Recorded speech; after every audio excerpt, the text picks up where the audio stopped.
Bam. I think that's good. If not, what the heck? Oh, we got it. All right.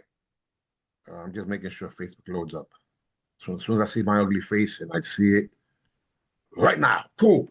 Okay, ladies and gentlemen, Grandmaster Jerry Fastby Fontabez is here. I get an opportunity again.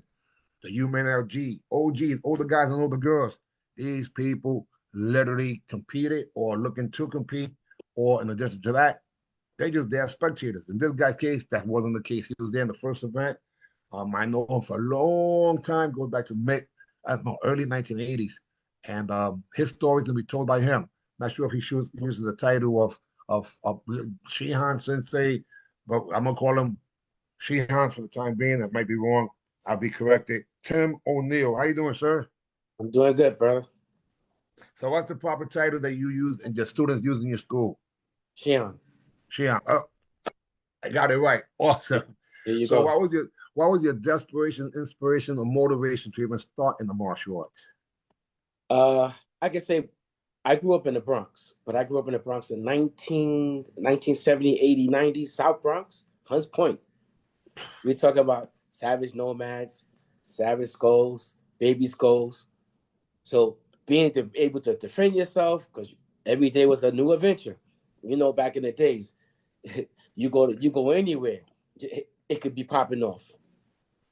And then my motivation came from the Channel 5 karate flicks. Everybody who knows them from back in the days, every Saturday, 2 o'clock, block is empty because everybody's inside watching those Channel 5 karate flicks, coming out, doing the moves. So that really got me into it. When I finally got into the martial arts, I got into Kung Fu first. Fujo Pai Black Tiger. Ooh. I got into it through the college I went to, New York City Tech. I did it for a year, but being a brother from the hood, as much as I love those Channel 5 karate flicks, I just couldn't see it. I couldn't see me doing those moves in an actual street fight. I was like, okay, it's pretty, it's nice, but I'm in the hood. Hood brothers ain't gonna understand that nonsense I'm gonna do. It's gonna be on and popping real quick. Either they're gonna pull out a knife, pull out a gun, and yeah, I couldn't visualize those moves. Maybe because I was still young, because I was only 16, 17. And I really didn't understand how to applicate those moves. But at that time, I just didn't see it as the way. So let me ask the question because I just turned 20, so I guess we can't be too far off. And I choose to do that, damn it, guys, because you could be 60 if you want. I could be 30, or 20. I'm working on my third eye right now, so I figure I can say. But when you did see these kung fu, like in my case, I saw the kung fu movies after I saw Mrs. Peel, Agent 99, and Get Smart, you know, chopping people in the neck, and Captain Kirk. So that influence for those TVs, and of course we watched Kung Fu Theater. I don't know how many times they put Five Fingers of Death, but not Five Fingers of Death. I should say the Five Deadly Venoms. But the Five Fingers of Death, that was the first movie I saw, 1971, and that drove me cuckoo. And Did you get a chance to see those? And if anybody lived in the South Bronx, they know the art movie theater. That's all they play was karate flicks. So we was always in there watching, and that's why I saw Five Fingers of Death. That movie theater only played martial arts flicks on the regular. Wow. So you was always in there as a team. Did you get a chance to go to 40 Doo-Wop? 42nd. Remember they had that nice martial arts store on 42nd. I missed that store so bad. It had everything. You name it, it had it. It was a wonderful store. Three movies for $2, and you stay there. Oh yeah, stay there all day. Yeah, and when you come out, the prostitutes are outside, and the cops. You probably around that time I knew I was in trouble because the lights were up out in the street lights were on, and it's Saturday night, so I had to lie that I was with my family members or something. But I was in the kung fu movie all day with a blimpie sandwich in the corner.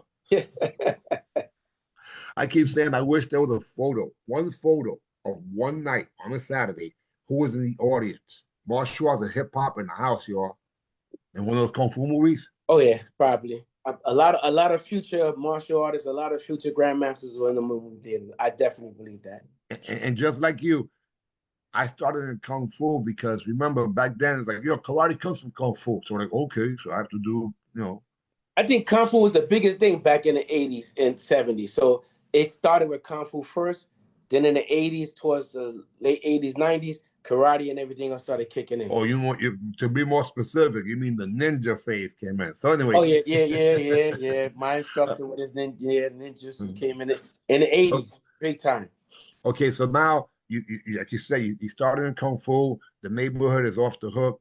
Right. Like So guys, for those of you who don't know, when he says baby skulls, we're talking about 10-year-olds, young skulls or teenagers, savage skulls or nomads or black spades were just barely over that. So it was almost like teens, pre-teens, and grade school.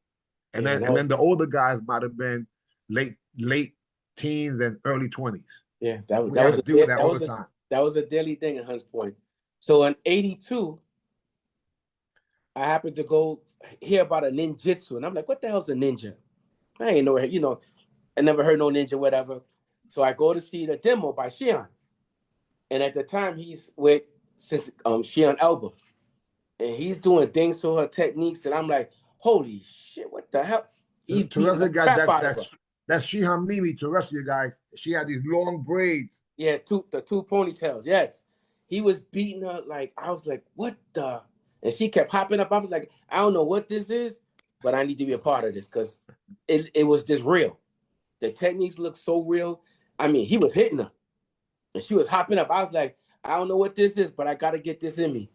So I informed my conference instructor that I was ending it and started with Shion. And that started my journey with ninjutsu. But are you still in the Bronx? I'm still in the Bronx.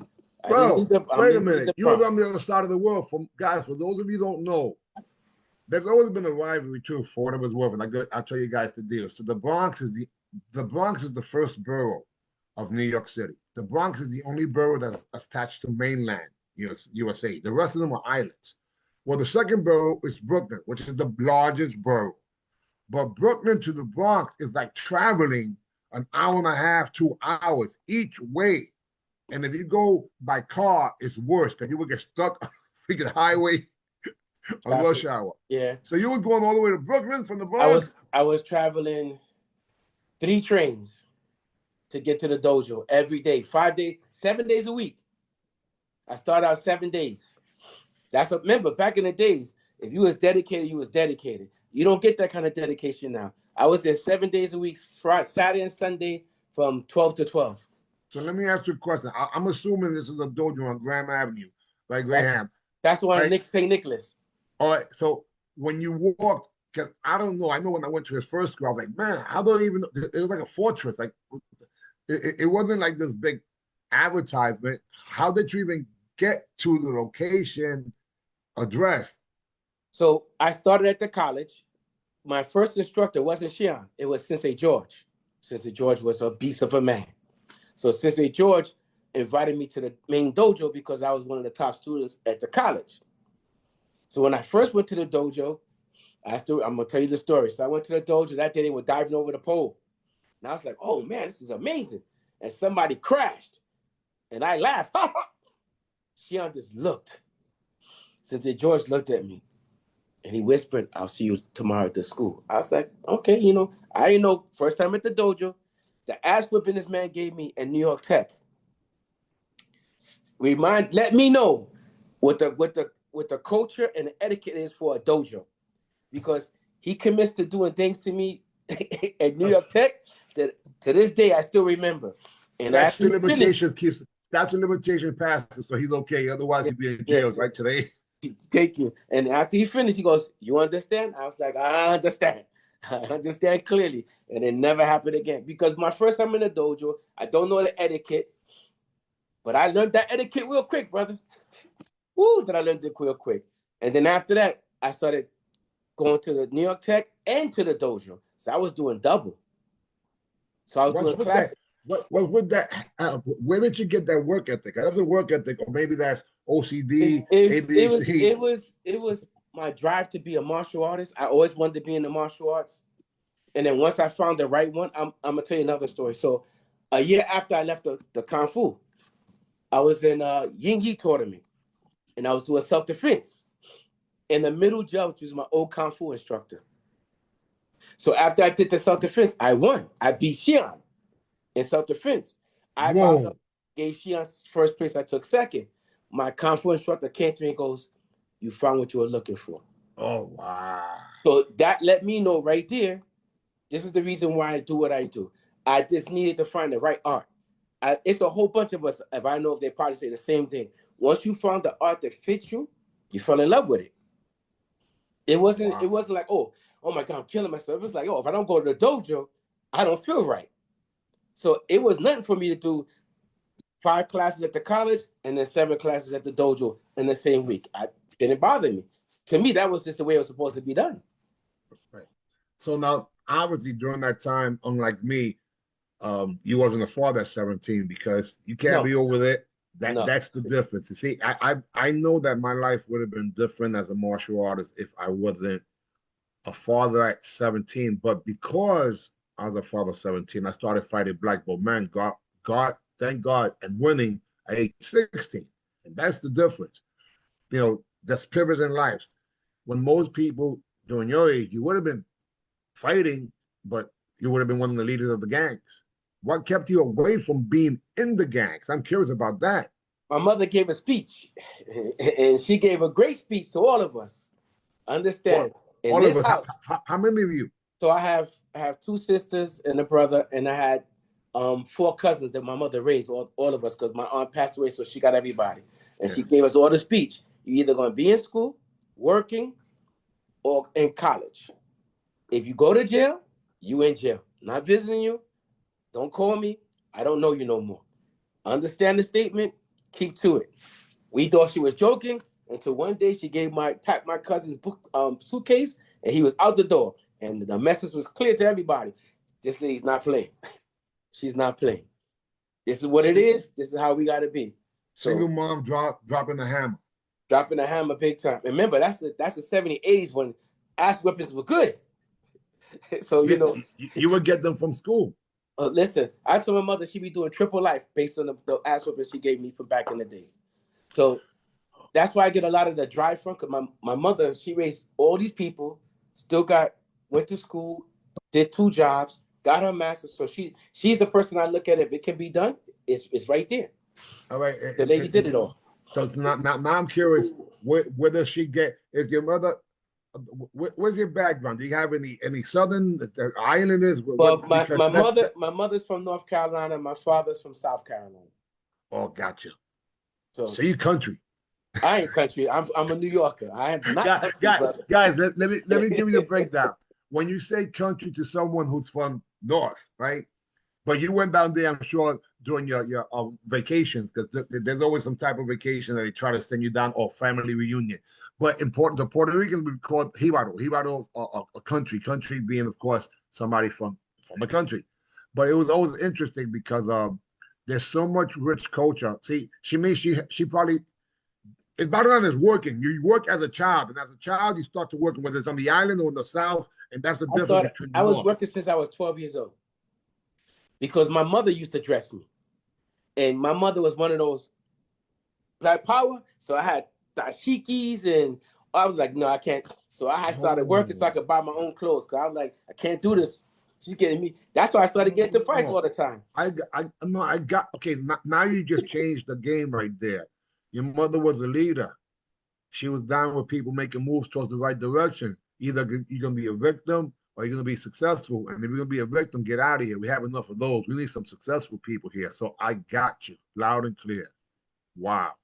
So All right. in my And another thing too, you slipped it in pretty quick, man. Oh yeah, I took first place, and like what? Whoa, guys, let me tell you, Felix Vasquez, old sensei or Shihan, whatever you want to call him, my man, comes from a lineage of a Panamanian, Afro-Panamanian, sir, Latino that people don't Professor, realize named Wanda Professor Ron Duncan. Duncan. Yep. And this guy would teach he teach shooting. I mean, this guy, Yeah. you know, Well rounded. Well rounded. so no disrespect intended, but when I saw Duncan, it was phenomenal. But at one point, when I saw Vasquez, because his team was so diverse, Yeah, he took it to another level. those demos were Yeah. definitely better for me personally. Yeah. They, He they took it were. to another level. Yeah. And boy, I'm going blank. What's the guy's name that really helped out with that? That had ended up having long hair, doing the stunts in the movies. He lives in New Jersey now. Oh, that was Elliot. Elliot, yeah, Elliot, I apologize because my God, that's my brother. Elliot gave me a compliment. I mentioned I was going to do a movie at one point or the possibility. He said, "I'll come out of retirement for you." So props to Elliot, my man. He started teaching the Hermes and what the other one? Carlos, was Hermes, it? Hernandez, all the tumbling. It was phenomenal. They stepped it up. They stepped it up. So during that time, and guys going to Bishop Ford High School from the Bronx, that was the other side of the world. That's the F train way down there. And there were competitors from all over. That was our A-rated tournaments. He was though they were B-rated, and you would get ranked in Karate Illustrated if you ranked there. Yep. Okay, enough of that. So 1982, the guy gave you the thumbs up. You took first place. He gave it to Shihan. What's next?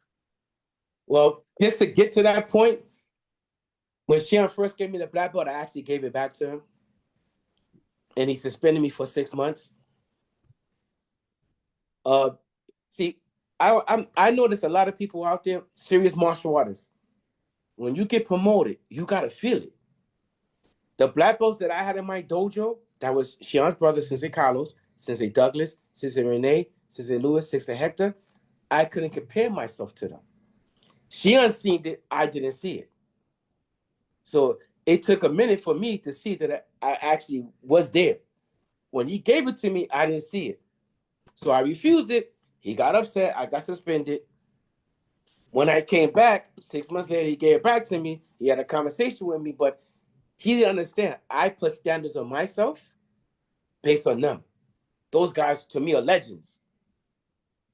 So to get a black belt and say I'm standing next to them, I had to see that I was on that level. And it took a minute mentally for me to put myself there. That is deep because the opposite is the case with 99% of people. They would have been like, man, they're holding me back. But you got to remember, we come from a different era. Yeah, different class.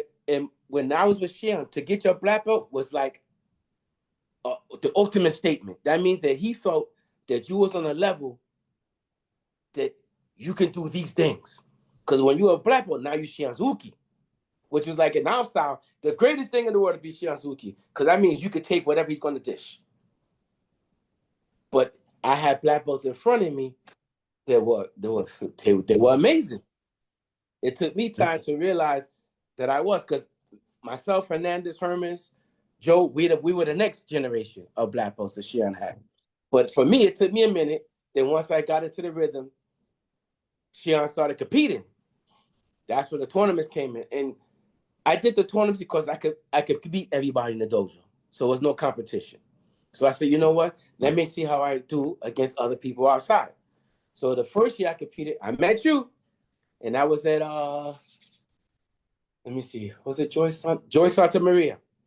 Empire States. Yes, that's when I first met you, and I was competing against one of your students. So that was my first time competing. And I don't know if you were like me, but every time I lost, I put a name down. So if you beat me, your name went on the list, because next time I see you, I got to be able to check you off that list. So that year, I had people name on the list. So the first year, I was decent. I was getting third and fourth place. Then I spoke to you because you came and did a demo. But yes, it was so that historic, and I gotta say it like that because we're talking about like 1984, which meant I was 18 years old. It was a seminar that I sparred. How many people? Oh, you sparred the whole dojo, brother. The whole dojo. There was 30 something people. That was at least 50, 75 people, the whole dojo. Yeah, right. He saved all the color balls for last. And the crazy thing was that I don't remember taking much breaks, and I know it had to be 3 hours. Yeah, and it was about 3 hours. Yeah, and when I look at it now, I don't think too many people would have done that. Like, what the hell was wrong with me? I was freaking nuts. Listen, it gave me an understanding of the commitment needed to be on the next level when it comes to competing. Because we had a conversation, and I had a conversation with Jonas. And Jonas invited me a couple of Saturdays to go out and train with him to step up my game. And after I went from third, fourth, I started getting first and second. But I had to get more commitment into the competing. And I enjoyed the competing. I've been to all the tournaments, but like I know, the politics kills a lot of things. It takes a lot out of you when the politics starts kicking in. Because the reason why I stopped competing was I was in Mitchell's gym. I'm rated. I'm number 5 in fighting. I'm rated in contest. So I'm fighting I forgot the guy, some guy. They changed the rules right in the middle. It was the first 1 to 3 points. They changed it to the most points in 3 minutes. I'm like, no big deal. But then his instructor becomes the middle judge. I was like, I said, never mind. The guy's got a white gi on. My first move, my footprints in his chest. All 4 judges with the flag. He says he didn't see it. So now I'm like, okay, this is too much for me. Did it again. I was like, you know what? I just bowed out. I said, listen, it's clear you want your student to win. It's not that serious. And I bowed out. And I told Shian, I'm done. Can't do it no more. It's too much for me. Plus, and that's sad. That's sad, but I completely understand that. And I think I've shared with you how my mindset was always different, right? Only because I took martial arts as my vocation, so I needed the money. I was a father, so even if they gave $100, so my motivation was different. Yeah. I wasn't going to let them stop me. But it is sad because people did those things, and I did it for the love of the art and to challenge myself. But the other reason I stopped was, as I was getting better, somebody had to run the dojo because she and them started traveling. So now I got stuck running the dojo. So all the options, I did the Washington, D.C. tournament. I did Baltimore. Classics. As I was getting in the rhythm of doing the big tournaments, now it took it away from me. Gotcha. So now I'm in the dojo. Because in the big tournaments, you would have more fun. But that was interesting. You can't get, no disrespect to tender guys, but let's keep it real. You cannot get where you can consider more underground than Mitchell Gym, 138th Street. Yeah. Come on now. You can't go any lower than that when it comes to dungeon and ghetto. You know what I mean? I've done Mitchell Gym, City College, which took all day. 2 days. It started on a Sunday, you leave on a Monday morning. What I realized about tournaments, anything outside the city starts on time, ends on time. It's only the city that never starts on time and never ends on time. Yeah, outside the city, always. Yeah. There's a derogatory statement for just about every nationality time that these tournaments in New York start. We'll call it Puerto Rican time if you want. Some of them, the Aaron Banks one was pretty decent. Which one? Every month? Yeah, that's true. Aaron Banks was pretty decent. Yin Yi was pretty decent. Yeah.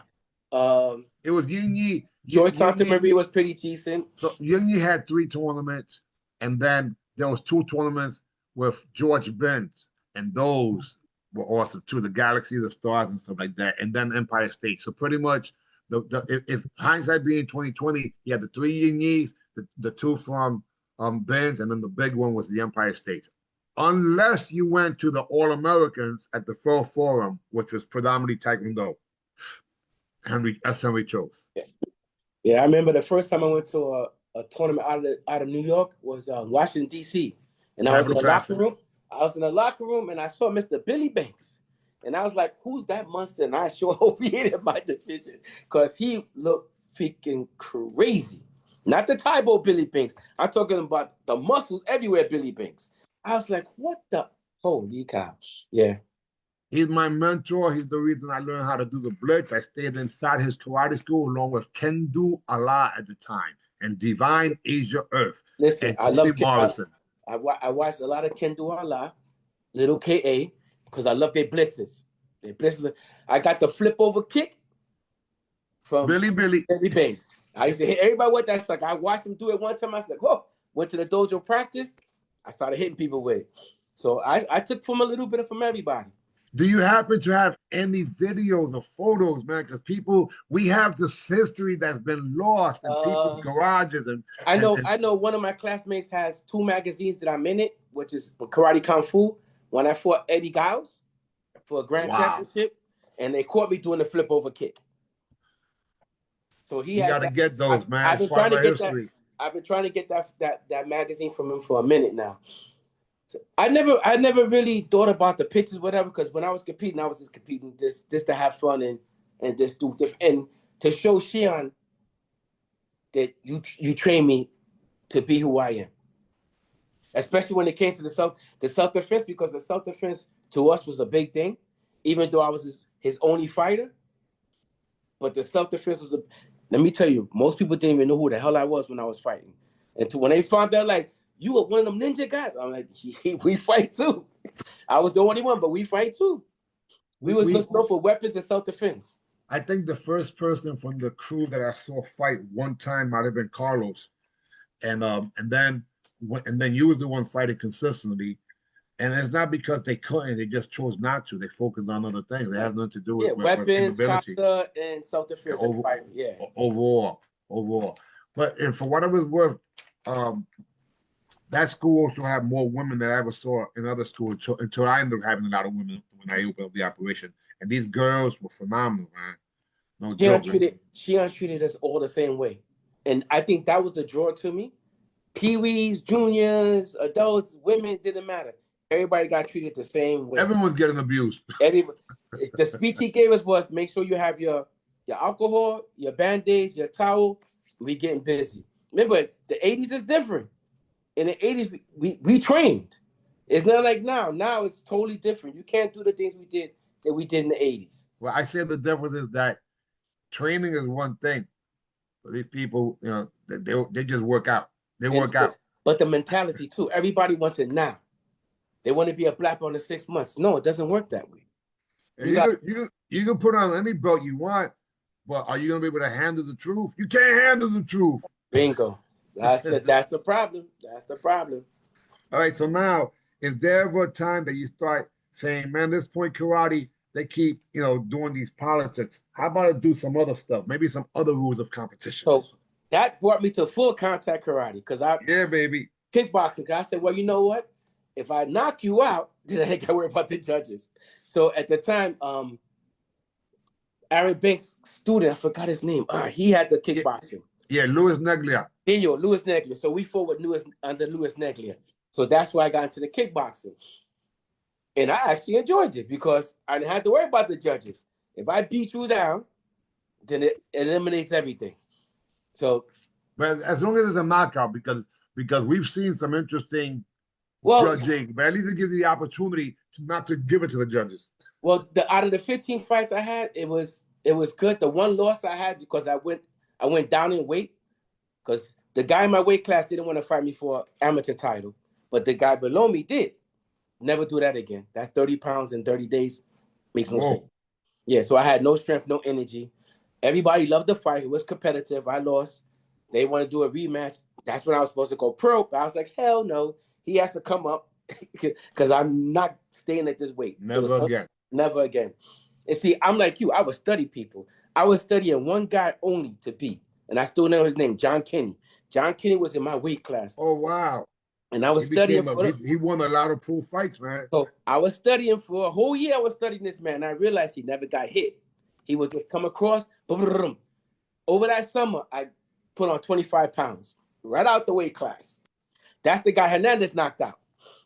And they had to pull out guns to get out the arena. Yes, it was mad. Oh, that must have been Long Island, huh? Because what happened was his fighter didn't show up. So they asked him for a fighter. Hernandez stepped in. I said, I told Hernandez he ain't never been hit. Just hit him. When he hit him, he went to sleep. Straight to sleep. And everybody else woke up and it's all right. Yeah, boy, they lost it because that was their idol. That was their idol, boy, because he was beating everybody. But he wasn't beating people who fought back. Put it that way. Gotcha. Yeah. So I did the kickboxing, but then the love for teaching kicked back in, and I love to teach more than anything. So I went back. I got suspended again. I gotta give you that story. So I got suspended again because I sent a letter to Shion saying that all this competing is taken away from us being martial artists. Because when I started the dojo, the first 5-7 years, this man was teaching us some stuff, Jerry. But then he started competing, and then the stuff he was teaching us didn't exist. Because we was just doing competition. So I'm like, okay, no, this is not what I came here for. So I pinned him a nice letter. He read it to the whole school and asked the whole school if everybody agree with this, you know no one's gonna say nothing because no one to get beat down like that. So I got suspended. Again, I used to get suspended a lot. So, you know, it was just the thing. So I got suspended. I I came guess that's the back. Black Panther in you from your mom or something, man. No, you know what it is? When I first started, we were all teenagers. But as you get older, things I'm gonna give you another story. So I used to go 7 days. I started going 5. She called me into the office. He says, what's her name, sir? I said, excuse me, sir? He goes, what's her name? Used to be here 7 days. Now you're here 5. I'm like, holy cow, because I got a girlfriend. So I had to have the weekends for her. He already put the connection. You used to be here 7, now you're here 5. Explain yourself. Holy, yeah. That man lined this up one time and said, ninjas don't get married. They marry the arts. And I was like, see, that's the problem because as we get older, we change. I We're was a not father at teenagers. seven. I was a father at Thank you. 17. My Thank you. life would have been different. We start getting jobs. We start doing this with that. But she didn't understand that. She wanted us to be, because he had us at a good age when none of that mattered to us. But as we got older, it started to matter. So now he never made the adjustment to us. So a lot of conflicts came around. But once I got back into teaching, I was good. Wow. So was there ever a time that you got away even from teaching and went to do this thing called a job because you got more responsibility? Well, Did you ever get married? I was working the whole time I was in the dojo. I had just cut my days down. So I was teaching at New York City Tech as a green belt. Oh, wow. I'm talking about 50 students as a green belt teaching. I taught there for 2 years. Now, The was it for last year, credits or was it for credits or they no, gave you money? they had the karate club. So I was an instructor at the karate club. Shion was there, but then Shion moved on to something else and Gotcha. left me as a green belt teaching the classes. So when I 2 years later, I was a brown belt and I was still teaching there. Then Hermes took over. Then I was one of the head instructors at the dojo. And the whole time you also had another job. So you didn't sleep, brother. Because No, from Brooklyn to the Bronx, I mean, and you still lived in the Bronx the whole time? the whole time, brother. Holy smoke. So after I got off work, straight to the dojo. Now, let me explain how Shion mind works. So Shion's the kind of person that you always supposed to be prepared for everything. So one day we all came with our dress clothes because we coming from work. The man decides, oh, we going running. People got dress shoes on. One guy had his MC boots for his motorcycle thing. But the message was you're supposed to always come prepared. While we doing this 2-mile run, we all cursing ourselves out because we realized what the man was trying to tell us. So the next time you seen us, everybody had sneakers, everybody had the proper attire because Shion would do that to us. He would put us on the floor without freaking dress clothes because that's not the way you're supposed to come to the dojo. So that was his way of sending the message to us. So he was always sending messages, boy. We got him. Wow. We Okay, got so them. now let's get to the next era. Did you ever get married? You have children? Because life changes. I have 2 sons. So I have 2 sons. They are 30 and 26. Wait. So somewhere in between there, between jobs and teaching and training, you create enough space in those 2 days a Yes. week. Yes. So I have 2 sons. Matter of fact, when I was training for the fight that I lost, my son was right there in the rocker watching me train. Oh my God. Oh, so now you taking yourself. See, this is the thing, guys. People make excuses. Either you make moves or make excuses. You can't do both. People always say, "Oh, I wanted to compete, but I had a job. Oh, I wanted to train, but I had to teach." Or what? Man, so you just proved that if you're committed, it doesn't matter. You make it happen, huh? Yeah, just make Like your mother, like your mother. Yeah. So, but as soon as my son could speak, the first thing out of his mouth was, "I ain't doing that." I was like, "I got you, brother." And it took both of them to their teens to want to train. Wow. I don't force nothing on anybody because every sport I've ever done is always volatile. I play semi-pro football. I tried out for the pros. I play baseball. Everything I do is Wait. See, again, just like a freaking ninja, you just snuck it in. Like, what, are you kidding me? So you was playing so you're an athlete that chose martial arts, or martial arts chose you in the DNA. So you probably So did the kung fu ninja in the football. the way I look at it is martial arts is a lifestyle. The sports was activities. Shion got upset because I actually went to try out for the pros football. I had a tryout, and he was upset because he's like, "Oh, you know how Shion's old school. It's supposed to be this, and that's it." I was the captain of the baseball team in college. I missed teaching the class. Oh, let me tell you this story. You're gonna love this one. So I missed teaching the class. When I got to the dojo that night, Hernandez said, "Oh, Shion knows you didn't teach." I'm like, "How the hell he knows?" I ain't tell him. I go in the back, getting dressed, and then this come in and say, "Oh, Yoshian's Uki for the night." I said, "Oh man, this man's gonna put it on me now." I still remember the first technique. Lined up. He goes, "Watch the block, the uppercut, the ridge hand, the throw, the reverse punch." What people don't understand is when he does it fast, it hurts, but it's not too bad. It's when somebody raised their hand and said, "I didn't see it. Can you do it again?" Oh, Now he slows it down. So now he emphasizes. This man beat me down so bad. My nose was busted. My lip was busted. My mother's like, "You paying somebody to whip your ass, huh?" And I guess where I was at the next day? Right back in the dojo. Right back in the dojo. Here's wow. what it is. That's like Shaolin Temple, you know. Like my whole thing was we watch the kung fu movies and they start with 10 people and it starts to rain and people start to leave. And in the end, there's only two of them. Eventually he leaves and you're the one that had to just stay there. This when I started at the college, it was 75 of us. I'm the only one for my class. Out of 75 people, I'm the only one. Wow. So listen, just because of time integrity, I want to just jump fast forward if you don't mind. Go Even ahead. though this is your history, and we're gonna have to do another one because I got 1,000 of them. I'm sure you have 1,000 stories. So, um, martial arts has changed in a variety of ways, Yes, it has. including competition and so on and so forth. And of course, here we are, blessed to be around in 2026. First, making it to this stage in life. Did you think that was even be possible? Because 30 was old for us. Yeah, I thought I was gonna make it because I stay in shape. I go to the gym. I haven't stopped teaching. I don't do anything stressful. I never did no drugs, anything like that. I always been an athlete, so Oh, it you was did just a drug, but it was called martial arts. Because I know I'm addicted to that yeah. damn Well, thing. that's Yeah, a drug but addiction. it's But definitely that's a great addiction though. right. But from the Great addiction. body the body creates the dopamine. We are a drug factory in our own body. That's the reason we're addicted to these things. But And they're natural. And that's the way it's and it's supposed true to be. because you know why? Because if we stop doing it, we'll freak out. If I don't teach, I feel funny. If I don't train, I feel funny. So yeah, it is an addiction. Yeah, but it's a wonderful one that's made a difference. Yes, it is. So 2025, I'm on Facebook and I come up with a stupid, ridiculous, crazy idea. The UMAN OGs, older guys and older girls. I'm gonna get these people to come out and play. Warriors, come out and play. It's a What was it that was like? it was a wonderful idea because I'm like, wow, damn, I ain't competed in 30 years. It'd be nice just to because first tournament I didn't train. I just wanted to go to see if the bug would kick back in.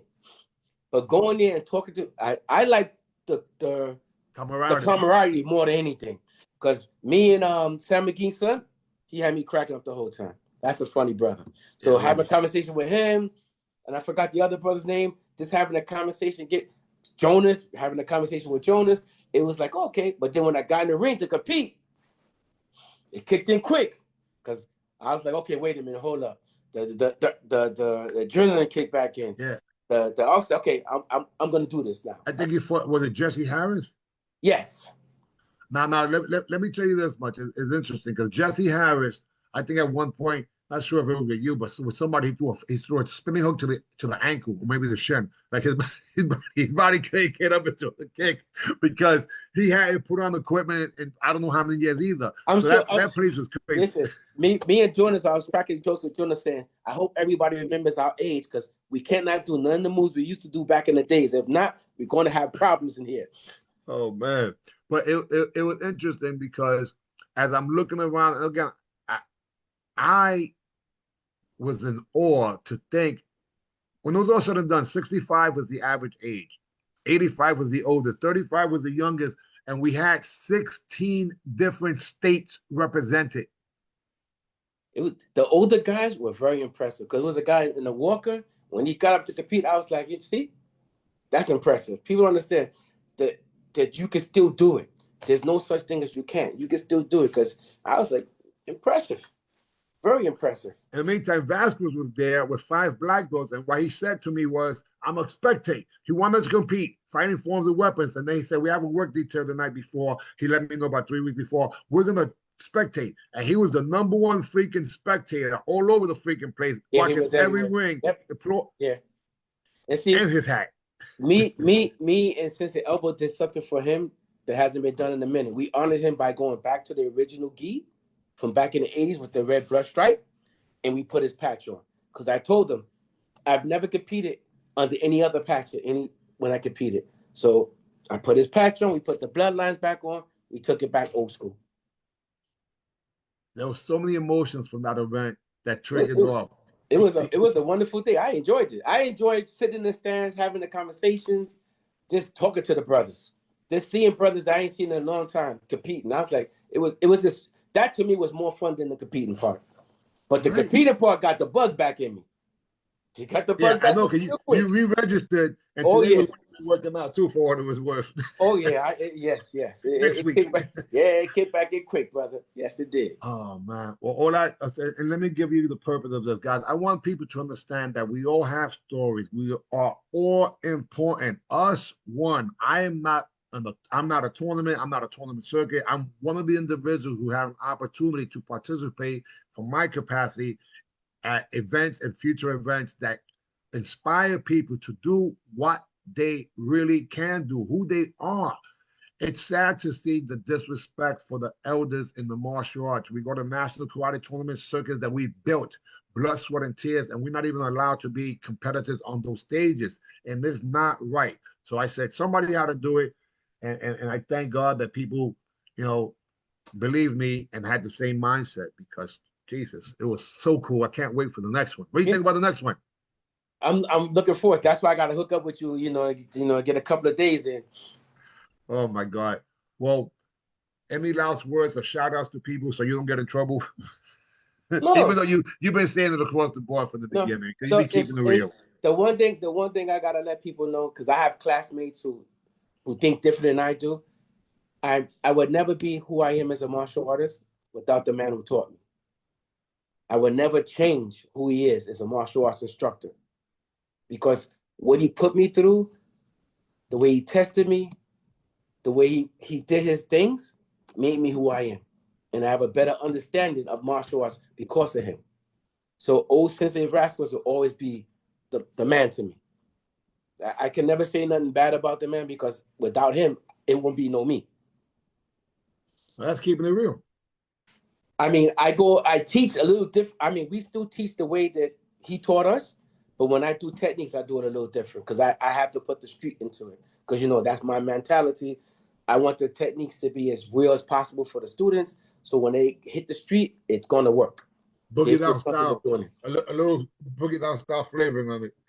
A little sprinkle of reality, because a lot of my classmates in my style, they haven't made the adjustment yet, and they're still teaching the 80s ways. It's nice, it's traditional, but you got to make it apply to the street. And when you look at it, it won't, because you're still sticking to an old style of training. You got to make those adjustments. The martial arts is like anything else. It evolves. And if you don't evolve with it, you're going to be stuck. The reality is, and you've seen them, I've seen them, what is it? They call them Maca something. McDojos. Yes. You see the madness, right? A McDojo, yeah. Thank you. So I'm a martial artist. I see some of the stuff people do, and I'm like the guy from Detroit, the ex-cop, with the techniques. I'm like, that man's going to get somebody killed, because it's not realistic. So I try to make it as realistic as possible for my students, so they feel comfortable enough when they go outside in the street, they know it'll work. That's all we can do. Try to lead by example, inspire, leave the village a little better so we're not here. I take what was given to me and enhance it. That's it. All right, sir. Well, I bow and I salute you. I thank you and Push. I appreciate you. I say us one because I completely believe that we are all made from very similar cloth, different shades of it, but it's the same cloth. Same And cloth. and I thank you again because of the amount of trust that you're presently providing me when it Listen. comes to the competition too. And I'm the number one fan. And yes, thank you very much. When I say AB, you say see you, please. AB. Hey, listen, on a side note, this guy also is real hip hop. He sends me freaking songs that gets me up Yes. dancing, man, all the time. Hip hop, Oh, and you because don't I know stop. you like the old school break dancing and all that. So I see them all the time. I send them to you. Hey, that's part of my culture. My birthday was kind of Beat Street. Everybody said, "Man, I want to dance," but that was like Beat Street. People were dancing like crazy. You know. All right, so thank you very much. I appreciate you. Let me know when we can get together, brother. Oh, it'll be next week.